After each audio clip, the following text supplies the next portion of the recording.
Well, this project is moving right along. Got the tractor up with the right transmission and rear end assembly in it now.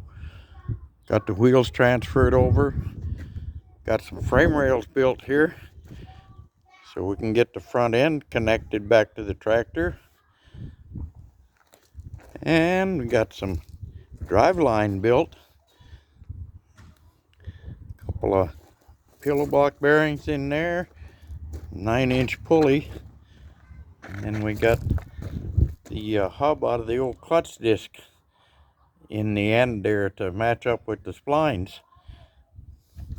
So next step, probably tomorrow, gonna try to get the engine set on here and maybe even fire it up, see what it looks like, how it works. But anyway, thanks for watching.